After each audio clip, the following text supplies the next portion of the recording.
Nepal premier league. नेपालमा cricket चलिरहँदा आज हामी एनपीएल को कुरा गरौँ, यानी कि Nepal premier league.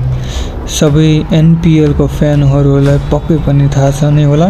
Nepal premier लिगमा 8 वटा टिम छ। नेपालमा 7 वटा प्रदेश छ, जस्तै कोशी प्रदेशबाट विराटनगर बिलोङ गर्छ, मध्य प्रदेशबाट जनकपुर बोल्ट, लुम्बिनीबाट लुम्बिनी लायन्स, कर्णालीबाट कर्णाली एक्स र सुदूरपश्चिमबाट सुदूरपश्चिम रोयल्स, गण्डकीबाट पोखरा एभेन्जर्स र बागमतीबाट 2टा टिम रहेको छ, चितवन राइनोज र काठमाडौँ गोर्खाज। र एनपीएल हेर्दै गर्दा अर्को मजाको कुरा के छ पनि भने नि, यो 8 वटै एनपीएल को टिममा 8 जना नेपाली प्लेयरहरू पनि क्याप्टेन रहेका छन्।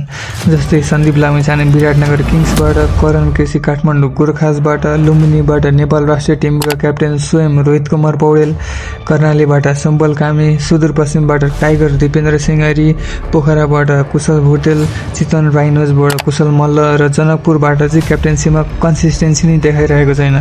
कहिले अनिल शाह, कहिले लफ्टी इटन त कहिले वेन पर्नेल।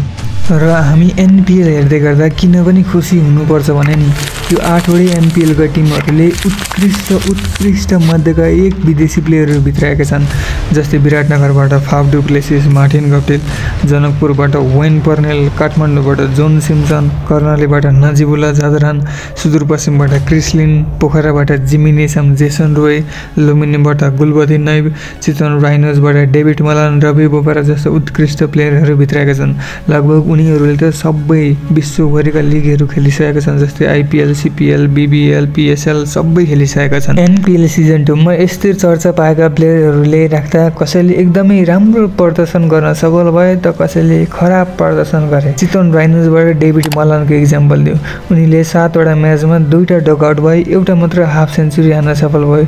उनी एकदमै इन्कन्सिस्टेन्ट देखिन्थे एनपीएल सिजन 2 मा। र एडम रसिङटन, रवि बोपरा, जिमी नेसम, मार्टिन गप्टिल, मार्क वार्ड जस्ता प्लेयरहरूले चाहिँ एनपीएल हेर्न गएका फ्यानहरूले एकदमै खुसी पनि बनाएका थिए। उनीहरूले एकदमै राम्रो प्रदर्शन गरे। कसैले हाफ सेन्चुरी हाने, कसैले सेन्चुरी हाने, त्यसरी नै खुसी बनाउन सफल भएका थिए विदेशी प्लेयरहरूले। एनपीएल सिजन 2 मा विदेशी प्लेयरहरूले चर्चा पाइराख्दाखेरि हाम्रो डोमेस्टिक प्लेयरहरूले चाहिँ कस्तो पर्फर्मेन्स गरे त। सम्बल कामी, उनको यो एनपीएल सिजन 2 मा पर्फर्मेन्स एकदमै फितलो देखिन्थ्यो। कर्णाली भर्सेस काठमाडौँको म्याचमा उनीले 3 ओभर फालेर 35 रन दिएर 11.66 को इकोनोमी थियो। र पोखरा भर्सेस कर्णालीको म्याचमा उनीले 4 ओभरमा हाफ सेन्चुरी दिए, बलिङमै 50 रन दिए। र उनी नेसनल टिमको फास्ट बलर सम्हाल्ने एकदमै मुख्य प्लेयर पनि हुन्। आशा छ उनीले आगामी दिनमा राम्रो पर्फर्मेन्स गरून्, उनी फर्ममा आउन्। भिडियो अघि बढ्नुभन्दा अगाडि यदि तपाईँहरूले सब्सक्राइब गर्नुभएको छैन भने सब्सक्राइब गरिदिनु होला है त। लाइक त हजुरहरूले गरिदिइहाल्नुहुन्छ, त्यो त मलाई थाहा छँदै छ, र सब्सक्राइब पनि गरिदिनु होला। Okay, let's back into the video. पोखराको क्याप्टेन कुशल भुटेल मामा भनेको त हजुरहरूलाई पक्कै पनि थाहा छँदैछ।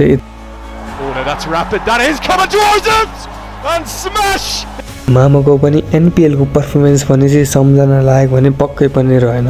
उनीले सुरुको 2टा म्याचमा भने लगातार हाफ सेन्चुरी हाने, उनको क्यालिबर देखाए, तर त्यसपछिको लगातार 2टा म्याचमा चाहिँ उनीले डकआउट भए, गोल्डन डकआउट।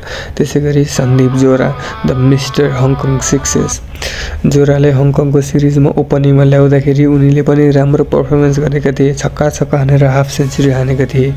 तर अफसोसको कुरा, उनी एनपीएलमा आउँदा उनको पर्फर्मेन्स राम्रो भएन। सुरुको 2-3 वटा म्याचमा उनीले ओपनिङ गरे, त्यहाँ उनको सफलता देखेन।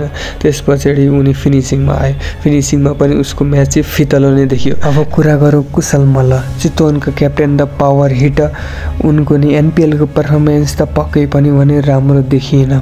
उनीले 2-3 वटा छक्का हान्थे र आउट, त्यसरी नै उनको सफर सक्यो एनपीएल सिजन 2 को म्याच। जनकपुरका डिफेन्डिङ च्याम्पियनको क्याप्टेन अनिल कुमार शाह, त्यसै त उनी नेसनल टिममा कन्सिस्टेन्सी परिरहेका छैनन्। त्यसकै दबावले गर्दा एनपीएल सिजन 2 को सुरुवातमै उनीले गोल्डन डकआउट भोग्नु परेको थियो र उनको पर्फर्मेन्स भने त्यस पछाडिको म्याचमा खासै राम्रो देखिएन।